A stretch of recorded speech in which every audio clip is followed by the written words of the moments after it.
प्रणम्य शिरसा देवं गौरीपुत्रं विनायकं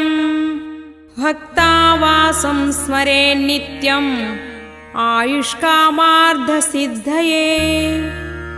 प्रथमं वक्रतुण्डं च एकदन्तं द्वितीयकं तृतीयं कृष्णपिङ्गाक्षं गजवक्त्रं चतुर्धकं लम्बोदरं पञ्चमं च षष्ठं विकटमेव च